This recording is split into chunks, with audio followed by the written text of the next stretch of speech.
a dos voluntarios que puedan colocar la mesa en el centro. La cena del Señor la tomamos el jueves en casa, a nivel global. Hoy la vamos a tomar acá. ¿Por qué la cena del Señor es tan importante?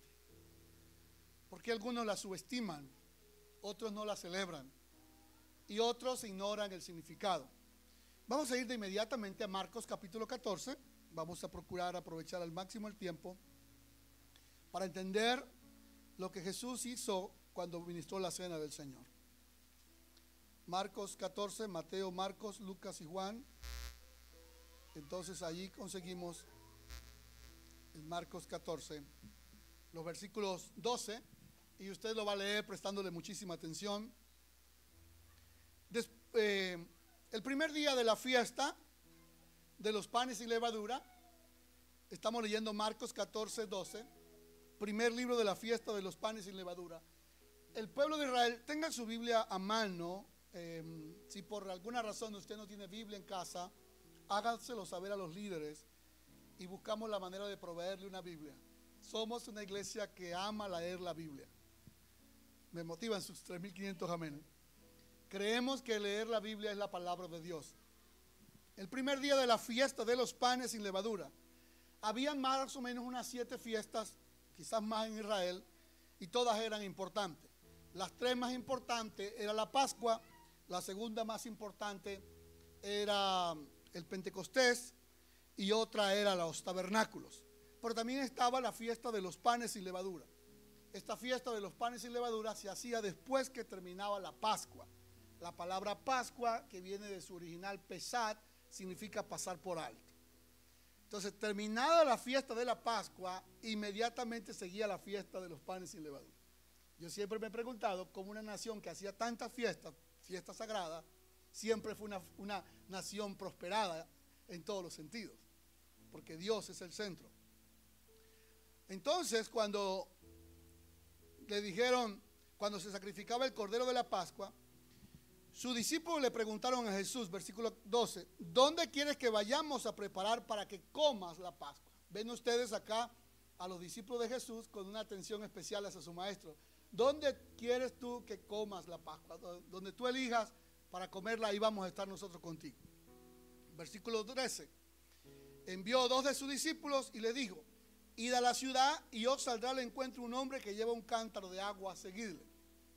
Y donde entrare, decirle al señor de la casa, el maestro dice, ¿dónde está el aposento donde he de comer la Pascua con mis discípulos? Él les va a mostrar, subrayen lo que viene, el gran aposento. ¿Lo ven? ¿En qué versículo estamos? En el 15. Él les va a mostrar el gran aposento alto, ya dispuesto, preparado para nosotros allí. Nos detenemos aquí en la lectura para explicar algunos detalles importantes.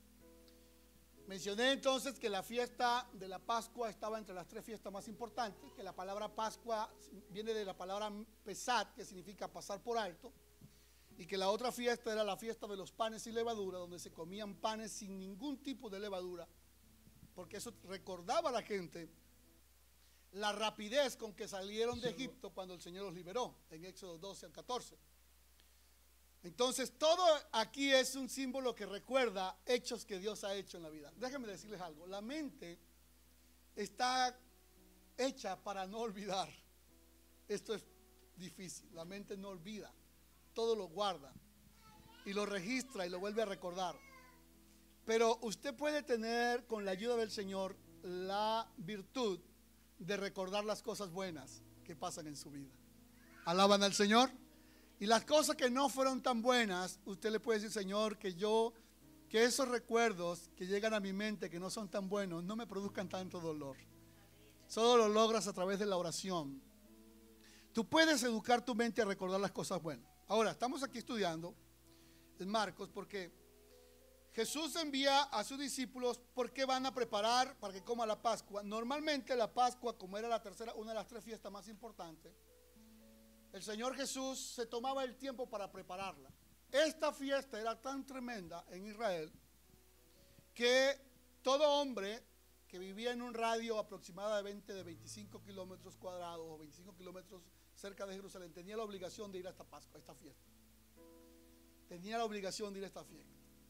y llegaban personas de todos los países, es decir, todos los judíos que estaban en distintos países, ellos viajaban a Jerusalén a tomar la Pascua una vez al año. Lo que significa que ese día la cantidad de gente en Jerusalén podía acceder a los 3 millones de personas.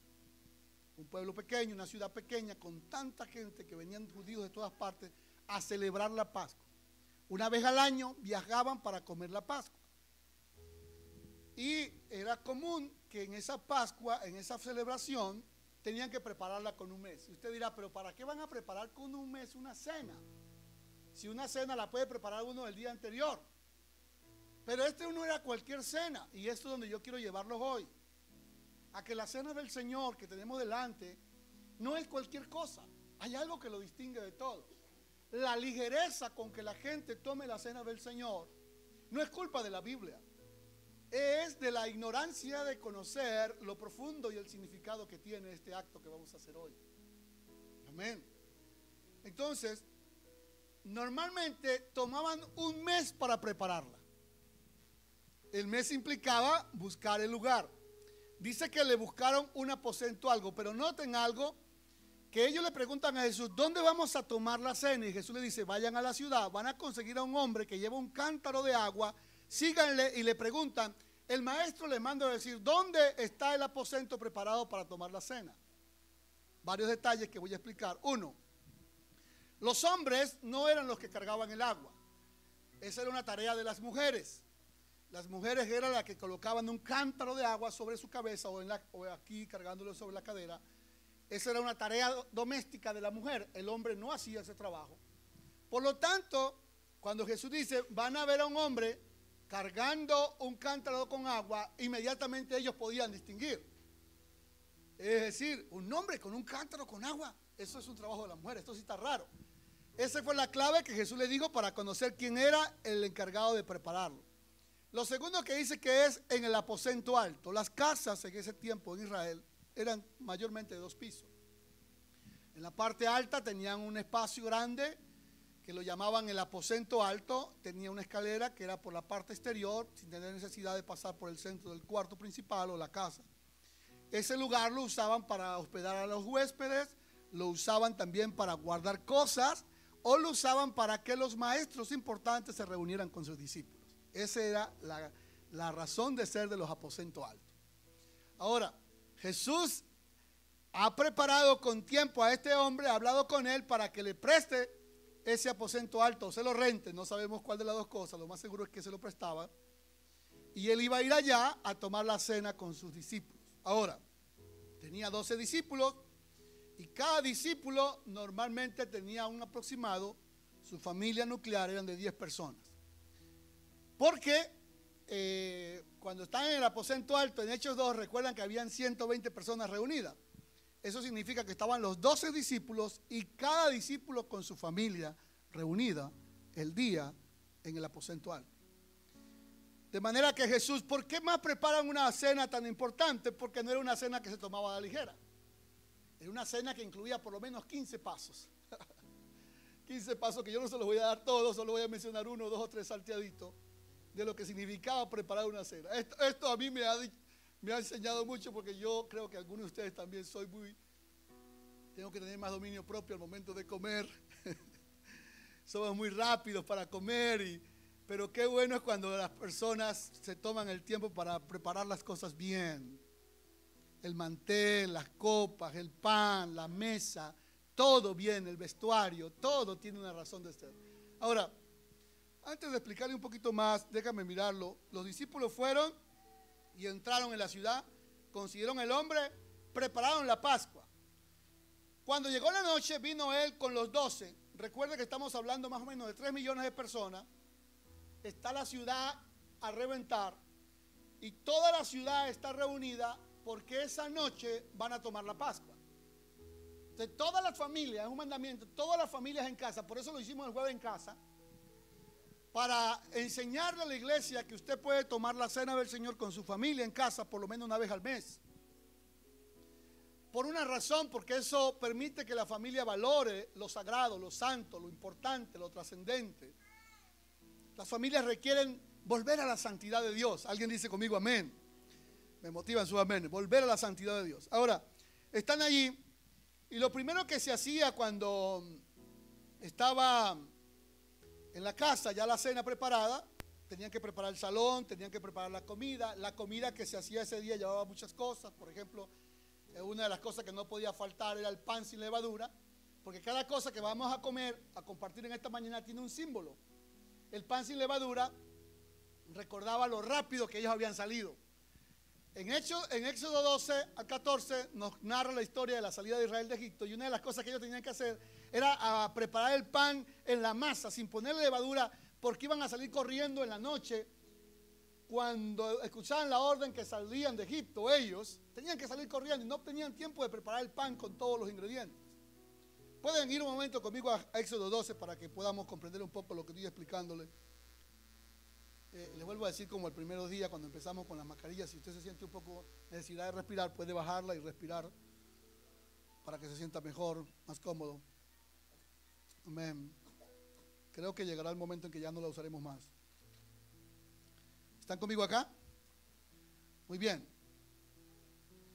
Vamos rápido acá a Éxodo 12. Jehová le dijo a Moisés: este será el principio de los meses. Diga a la congregación: el día de este mes, cada uno va a buscar un cordero, según la familia de los padres. Un cordero por familia. ¿Cuántos? Un cordero por familia. Si la familia fuese muy pequeña, que no se comen un cordero, entonces él y su vecino en su casa tomarán uno según el número de personas, conforme al número haréis la cuenta por el cordero. Ahí están las distinciones del animal, sería sin defecto. Lo van a guardar hasta el día 14 del mes, lo van a sacrificar. Entre las 2 tardes van a tomar la sangre, no es que se van a tomar la sangre, sino que van a agarrar la sangre y la van a colocar entre los postes y el dintel de las casas. La sangre del cordero tenían que pintar al fuego. Van a comer panes sin levadura. Y esta es otra cosa que implicaba la cena. Preparar un cordero asado llevaba mucho trabajo. Luego tenían que tener panes sin levadura. Y aparte de eso tenían que preparar ensaladas que eran de hierbas amargas. Y no eran cualquier hierba, eran hierbas seleccionadas que ellos iban a tener listas y preparadas para la cena. Y ninguna cosa van a comer cruda, todo ni cocida en agua, sino asado al fuego, desde su cabeza hasta sus entrañas. Ninguna cosa van a dejar para mañana, no quedará nada hasta mañana, la van a comer en el fuego, la comerán así. Así es como le iban a comer. Nosotros hoy podemos tomar la cena del Señor sentaditos acá en este salón, pero ese día le iban a tomar de esta manera. Si iban a ceñir los lomos, eso significaba un cinturón con el que se ajustaban su ropaje. Recuerden que ellos vestían trajes largos, abiertos, pero el ceñir el cinturón significaba que ellos podían correr sin enredarse. Esa era la razón. Y esto es un símbolo significativo para nosotros los cristianos. El apóstol Pedro nos invita a que ciñamos nuestros lomos con la verdad. Esto, traducido al idioma nuestro, significa que nosotros siempre debemos estar preparados para correr, pero no para escapar o huir, sino para correr a compartir la verdad del Señor. Amén. Ellos tenían que ceñirse sus lomos, se calzaban los pies. Normalmente algunas de esas personas andaban sin sandalias y otros usaban sandalias, porque recuerden que en el desierto ellos duraron todo el tiempo con un solo par de sandalias. Me motiva su sonrisa y su amén. Yo sé que usted tiene en su casa un estodo de zapatos que ya no le cabe uno más, pero algo importante que nos hace recordar la cena del Señor es que ellos pasaron todos sus 40 años en el desierto con la ropa que salieron. El Señor les hacía que esa ropa le durara tanto tiempo. Dios es soberano. Dios anhela que nosotros seamos muy buenos mayores. Algunos jóvenes me están mirando con cara de pocos amigos. Pero la acumulación es la demostración de un deseo no controlado en el ser humano, no rendido al señorío de Cristo. Si usted es muy obsesionado por tener cosas y controlar cosas y tener cosas, déjame decirte que eso habla de tu personalidad y de una motivación incorrecta en tu corazón que todavía no has rendido a los pies de Cristo. Esos amenes de ustedes me dejan aturdido, pero yo tengo mi responsabilidad y deber hablarles, aunque no se vuelvan mis amigos. esto era lo que pasaba. Entonces ellos, el calzado en vuestros pies, vuestro bordón en la mano, eso lo usaban para dos cosas. Si estaban a punto de caerse, podían usar el bordón, pero si algún animal feroz se enfrentaba en el camino, podían defenderse el animal. El bordón es un símbolo de autoridad. El creyente debe tener autoridad en la vida. La autoridad para afianzarse si está a punto de caer, pero también para defenderse de cualquier trampa del enemigo que venga contra usted. Amén. Y lo van a comer apresuradamente. Esa primera Pascua que ellos tomaron era corriendo, era rápido. Rápido, tenían que comerlo rápido. Entonces, pues yo pasaré aquella noche por la tierra de Egipto, voy a herir a todo primogénito de los hombres, de las bestias, y la sangre que está por señal en las casas donde ustedes están, veré la sangre y pasaré, y no haré en vosotros plaga ni mortandad. Este día será memoria, lo celebraréis como fiesta solemne para Jehová durante vuestras generaciones por estatuto perpetuo. 7 días van a comer panes sin levaduras. ¿Tienen sus manos? Y diga conmigo, alabado sea el Señor. Y yo les digo algo a ustedes. Uno de los problemas que tenemos nosotros es que olvidamos muy fácilmente los beneficios del Señor. Cuando yo discierno la iglesia hoy día y algunos hermanos se olvidan muy fácil de los beneficios del Señor. Salmo 103 dice, ¿con qué le pagaré yo a Dios? El Señor te ha sanado, te ha salvado, te ha redimido, te ha perdonado. Tantas cosas ha hecho Dios. Y la gente tiende a olvidarse. Para que la gente no se olvidara, Dios estableció la Pascua. Y le dijo, lo van a hacer perpetuamente. Para que se acuerden que en mi ira, ese día envié mi ángel y pasó por todas las casas. Y todos los primogénitos de los egipcios, de la familia, de los animales, de todo murió. Ese día en la noche murió. Era un llanto espantoso en todo Egipto. Solo en Gosén, donde estaba el pueblo de Israel, ahí no pasó nada. Solo en esa tierra donde estaba el pueblo de Israel guardado, no pasó nada. No murieron sus hijos. ¿Por qué no murieron? Porque la sangre del cordero estaba untada en la puerta. Y cuando el ángel pasó hiriendo a los egipcios, no tocó a ninguno de los hebreos porque estaba cubierto con la sangre del cordero. Amén. Ahora volvemos a Marcos, ya hacia la parte final de la reflexión. Con esta reflexión lo que pretendo como objetivo es que ustedes y yo valoremos más la cena del Señor. Jesús se sienta a la mesa, llega la noche, a la mesa, llega la noche, vino con los 12. Cuando se sentaron a la mesa, oiga esto por favor, versículo 18. Mientras comían, Jesús dijo esto: de cierto, os digo que uno de vosotros que come conmigo me va a entregar. Entonces ellos comenzaron a entristecerse, a decirse uno por uno, seré yo. Él respondió, uno de los dos, el que mete la mano conmigo en el plato, me va a entregar. Déjame darte una nota adicional a esto, un comentario nada más. Cuando tú conoces a una persona lo suficiente, pasan dos cosas en ti. O lo amas como eres, o te apartas de él.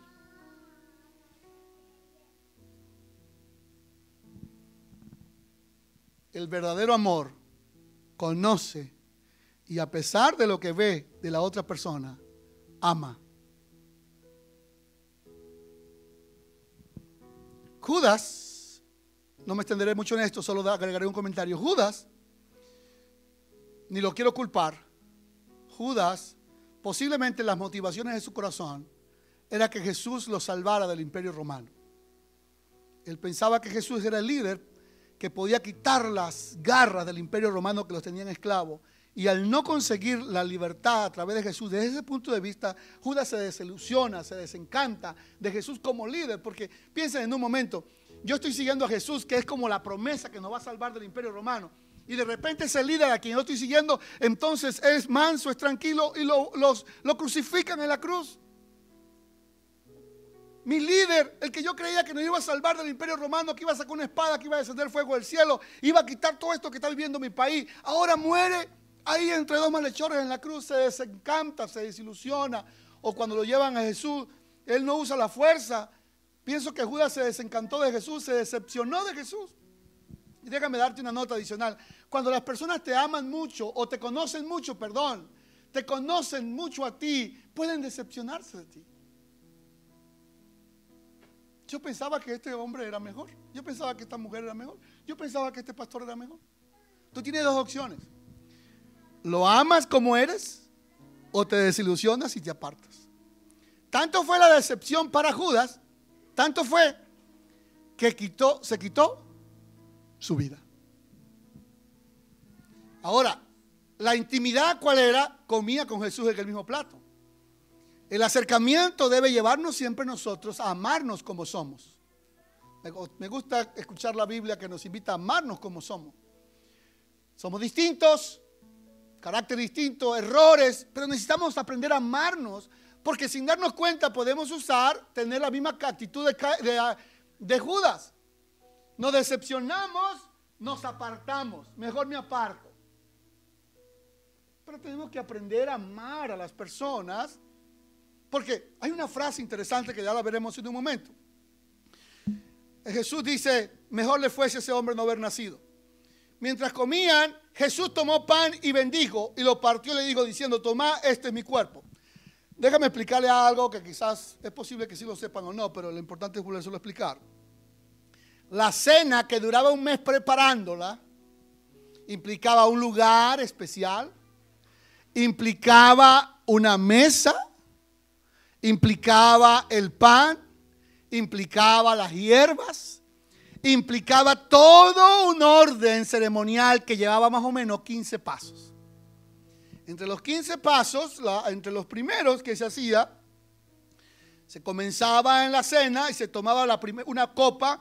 El vino, ellos no tomaban vino para emborracharse, era un vino puro y lo mezclaban, algunos lo mezclaban con agua. Entonces tomaban una porción de la primera copa que se llamaba la copa de Kiddush, que era la copa de la santificación o de la purificación. Está reunido el padre con la familia, levantan una copa y toman de esa copa que se llamaba Kiddush, que significaba la purificación o la santificación. Eso decía que esta cena que vamos a hacer hoy es distinta a todas las cenas que vamos a hacer durante toda la semana y durante todo el año, porque esta es una cena consagrada ¿a quién? A Dios. Después que tomaban la copa, el padre de familia se lavaba las manos, se purificaba las manos y lo hacía 3 veces. Después venía de eso las hierbas amargas, entre eso estaba el perejil, una representación del hisopo con que fue untado a la puerta con sangre. Después de eso venía el partimiento del pan, se compartían pequeños pedacitos o trozos de pan sin levadura, que les recordaban a ellos la rapidez con que salieron de la esclavitud. Entonces, después de eso, imagínense todo lo que tenían que esperar para poder comerse el cordero asado. Es que está Jesús enseñando que las cosas sagradas se toman con calma. Las cosas sagradas no puede haber así ligereza o liviandad. Y después de eso, entonces ellos hacían algo que era el padre de familia, hacía un relato de la historia de la liberación. El más joven de la familia, el chico más joven de la casa, le preguntaba al padre, papá, ¿por qué se celebra esto hoy acá? Era obligación del hijo menor de la casa preguntarle al líder de la casa, papá, ¿por qué se celebra esto acá? Yo le diría lo mismo, si un joven te pregunta, hermano, ¿y por qué la iglesia celebra esa copa y ese pan y nos dan vino y nos dan por qué? Oh, yo no sé, pero el pastor lo hace una vez al mes. No. La familia le preguntaba, el hijo menor le preguntaba al papá, papá, ¿por qué se celebra esto? Y el papá tenía que responder. ¿Y cómo respondía el papá? El papá respondía relatando toda la historia de la liberación del pueblo de Israel en Egipto, leyendo el pasaje que leímos de Éxodo 12, cortándole toda la historia. Luego se cantaban los salmos 113 y el 114. Ya ven ustedes dónde va la cena. Se cantaban el Salmo 113 y el 114 y el 118. 3 cantos se cantaban, que eran los 3 salmos. Esos salmos se conocen como Jalel o los salmos de alabanza a Dios. No han comido, solamente han tomado un poquito de la copa, la primera copa, el pan sin levadura. Y viene la segunda copa, porque usaban 4 copas. La segunda copa se llamaba Agadat, que significa la copa de la proclamación. Todos los presentes, después de tomar esa copa, se lavaban las manos como un acto de purificación. Eso es importante porque lo que viene luego de esto, que ellos daban gracias. Yo debo confesar públicamente que un pecado con el que a veces incurro es olvidar dar gracias cuando comemos. Debemos recuperarlo como familia. ¿Están conmigo en esto, hermanos?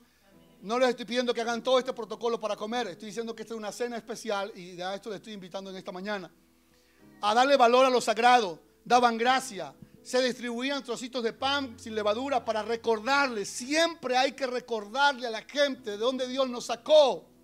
La gente se le olvida, a las personas se nos olvida de dónde Dios nos sacó.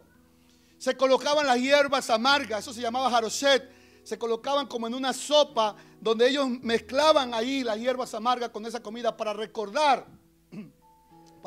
ese día cómo Dios los sacó y cómo fue la amargura que ellos vivían en Egipto cuando tenían que mezclar el ladrillo con la paja y tenían que trabajar pesadamente. ¿Están conmigo hasta ahora? Es necesario recordar, Dios nos recuerda. Recuérdense cuando ustedes trabajaban duramente haciendo el ladrillo, haciendo la paja, eran esclavos, hoy son libres. ¿Y cómo lo van a recordar? A través de la comida, cuando estén tomando las hierbas amargas y mojándolo en esta sopita, ustedes van a recordar que así ustedes hacían el ladrillo mezclándolo con barro y paja y tenían que trabajar duramente, pero Dios los liberó a ustedes. Ustedes son libres, alaben al Señor, den alabanzas a Dios.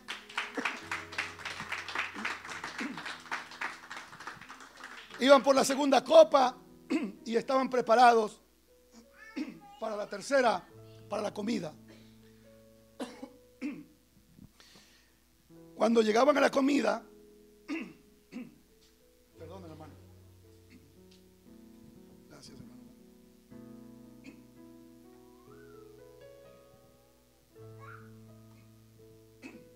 A la comida propiamente dicha, este era el tipo de comida que ellos iban a comer. Era un cordero asado. Pero este cordero asado no es cualquier cordero que iban a comprar. Era un cordero inmolado, puro, sin defecto, el mejor que tenían en el campo. Pero aquí hay algo importante que los hombres deben recordar y aprender hoy. A mí me duele mucho el corazón cuando los hombres no toman el sacerdocio del hogar, el liderazgo espiritual de la familia. ¿Saben qué?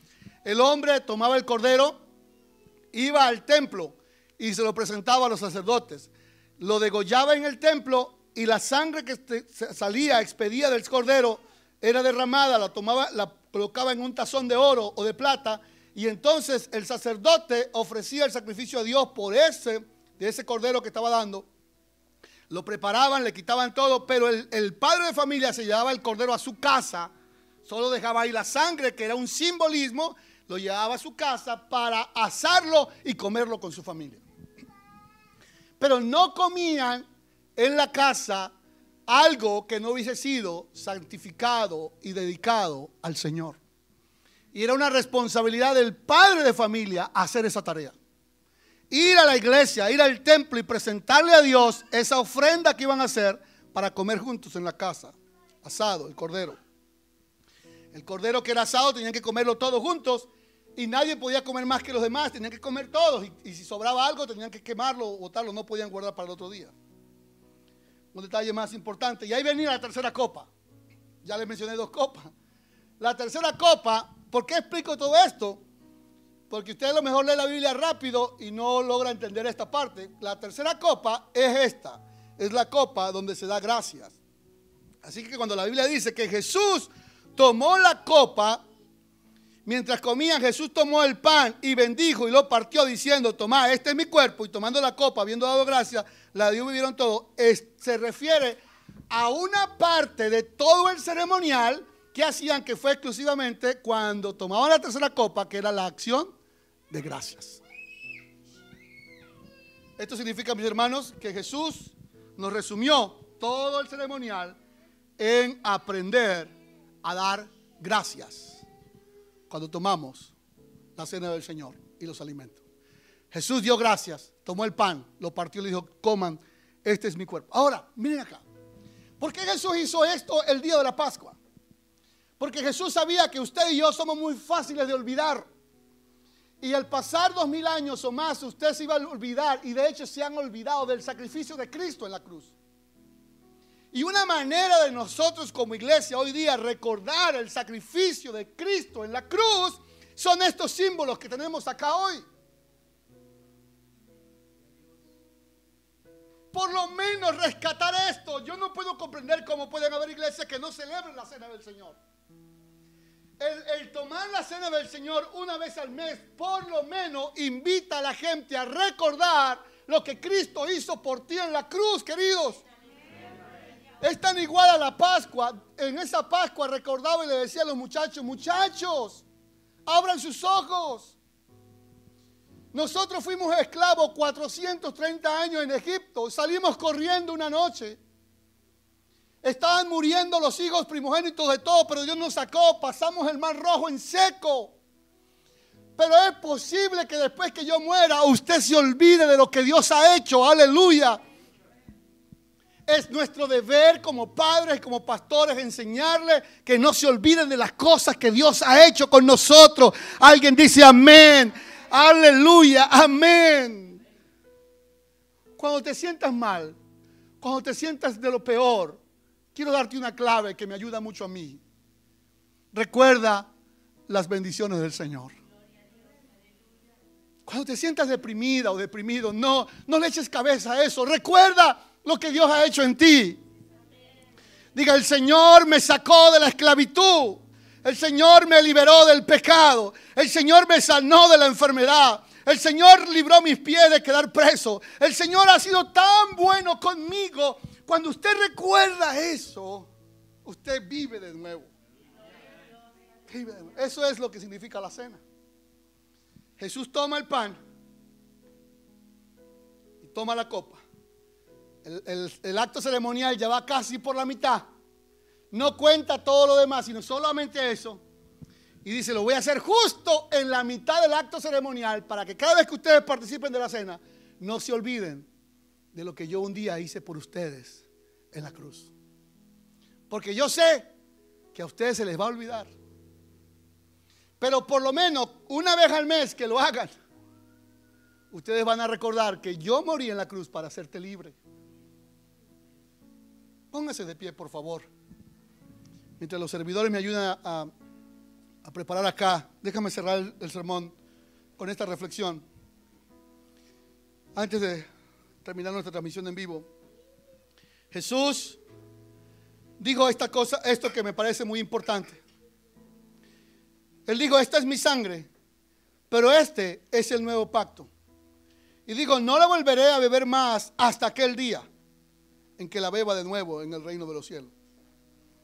Jeremías 31:31 nos dice en qué consiste ese nuevo pacto. Jeremías 31:31. Así dice el Señor, Dios, si los cielos se pueden abrir, 31:31. Dice, he aquí vienen días, dice Jehová, en los cuales haré nuevo pacto con la casa de Israel y con la casa de Judá. No como el pacto que hice con sus padres el día que tomé su mano para sacarlo de Egipto, porque ellos rompieron ese pacto. Pero estableceré el pacto que haré con la casa de Israel en estos días, dice Jehová, y este es el pacto nuevo. Dice la Biblia, ya no haré el mismo pacto cuando lo saqué de Egipto, de poner sangre en los postes de la casa, porque lo rompieron ese pacto. Voy a hacer un nuevo pacto. Cuando Jesús tomó la copa del vino, Él dijo, este es mi sangre, este es mi nuevo pacto. ¿Y qué significa mi nuevo pacto? Significa esto, que el nuevo pacto, según la Biblia, dice, daré mi ley en su mente y la escribiré en su corazón, y yo seré a ustedes por Dios y ustedes me serán por pueblo. La diferencia entre todos los pactos anteriores y el nuevo pacto es que el nuevo pacto no tiene tantas cosas. Es muy sencillo y muy profundo. El Señor lo escribió en tu corazón y en tu mente. ¿Pueden decir amén? Cada vez que ustedes tomen la cena del Señor, recuerden todo lo que hoy les he enseñado. Pero recuerden esto, el nuevo pacto, Dios lo escribió en mi mente. Los 10 mandamientos Dios lo escribió en piedra. Y Moisés por la ira los partió. Pero Dios se aseguró de que usted estuviera en el nuevo pacto y escribió sus leyes en su mente y en su corazón. De manera que usted pueda decir en esta mañana, Señor, en mi mente y en mi corazón están escritas tus leyes. Y yo jamás me apartaré de esto. Le tengo una gran respuesta a las personas que nos ven y están acá. ¿Sabe usted por qué después que usted recibe al Señor o se congrega y escucha una predicación, usted siempre su corazón va a hacer volver a Dios? Pase lo que pase. La golpee la vida, pase lo que pase, usted sabe que debe volver a Dios por una razón. Porque el nuevo pacto fue escrito en tu mente y en tu corazón. Y de ahí nadie lo va a borrar jamás. Nadie lo va a borrar jamás. Jamás lo va a borrar. Alguien grita aleluya. Nadie podrá sacar de tu corazón que la sangre de Cristo te limpia de todo pecado. Nadie podrá sacar de tu mente y de tu corazón que tú has sido redimido por la sangre del Cordero. Y que en medio de la esclavitud que hayas vivido, te puedes levantar. Padre, hoy estamos aquí para participar juntos de la cena del Señor. Hoy entendemos que te tomaste, Señor, un mes para prepararla, el día o más, el día que la ibas a tomar con tus discípulos. Hoy entendemos que lo más importante para nosotros hoy es preparar nuestra mente y nuestro corazón. Y vamos a participar juntos de la copa. Pueden llevarle a los hermanos la copa y el pan. Pero no queremos tomarla a la ligera. Queremos recordar el pacto que tú escribiste en nuestra mente y en nuestro corazón. Que tú eres mi Dios y yo soy tu pueblo. Aleluya. Piensa en esto. Tú eres mi Dios y yo soy tu pueblo. Vaya donde vaya, esté donde esté, tu pacto está escrito en mi mente y en mi corazón. Y ahí nadie lo podrá borrar. Nadie lo podrá borrar. Pase lo que pase. En esta mañana, pase lo que pase en tu vida, nadie podrá borrar el pacto que escribió el Señor en tu corazón. Hoy, tome el pan en sus manos y levántelo. Y mientras lo levanta el pan, recuerde cómo Dios te ha librado. Tome tiempo para reflexionar. Te ha librado muchas veces de la muerte, de estar preso. Te ha librado de la enfermedad. Toma estos segundos para reflexionar de lo que Dios te ha librado.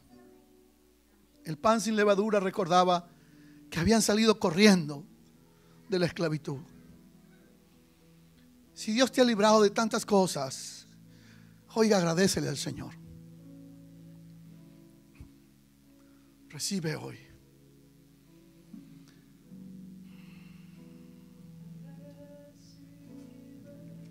Tengo tantas cosas que agradecerte, Señor.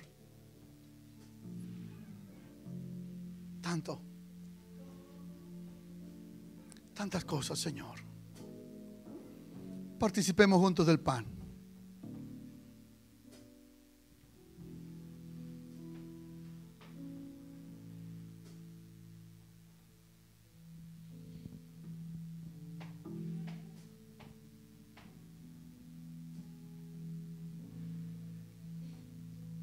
Estamos recordando a Jesús que murió en la cruz por nosotros,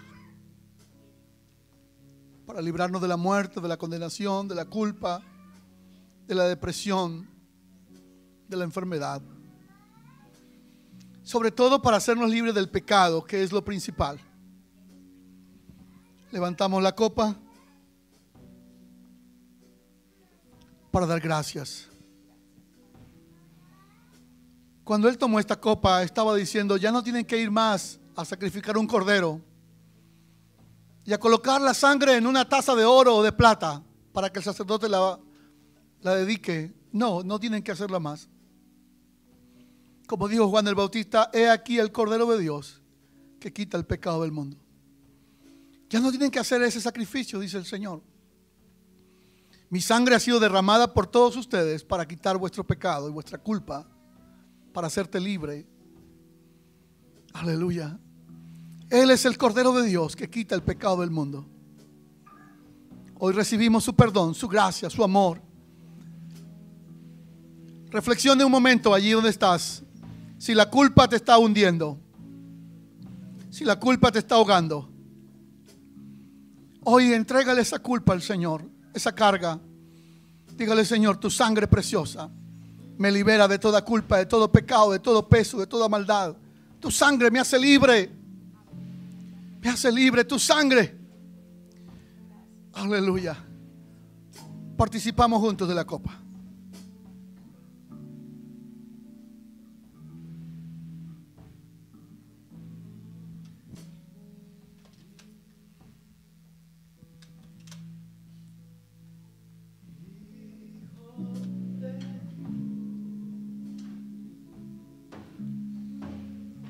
Gracias, Señor.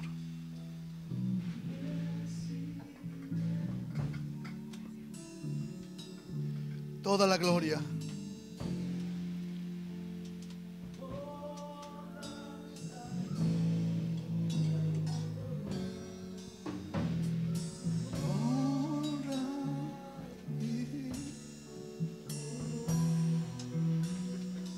¿Saben? Cuando se tomaba la tercera copa, que fue la que hizo Jesús, y cantaban los salmos, ellos participaban de la cuarta copa, otra bebida que tenían ahí de vino, y cantaban el Salmo 115 al 118 y el Salmo 136. Pero algo con lo que quiero terminar es esto, el versículo 26. Cuando cantaron el himno, que era el Salmo 136, salieron al monte de los olivos. Y eso es el final de esta reflexión de hoy. Somos partícipes del nuevo pacto. Tenemos una misión. Tenemos que cumplir esa asignación del Señor, compartir con otros lo que Dios ha hecho con nosotros. Levanta tus manos y dígale al Señor: gracias. Únanse a mí para decir: gracias, Señor. Todos en voz alta: gracias, Señor. Porque podemos participar de la copa de la santificación, de la acción de gracias, de la copa de la purificación y también de la copa, Señor, del sufrimiento que tú viviste, pero de la resurrección y de la misión que tú nos has encomendado como iglesia. Y levanta tu mano y diga conmigo: y estaré listo para tomarla contigo cuando tú vengas por nosotros. Amén. Denle alabanzas al Señor y adoren al Señor. Amén.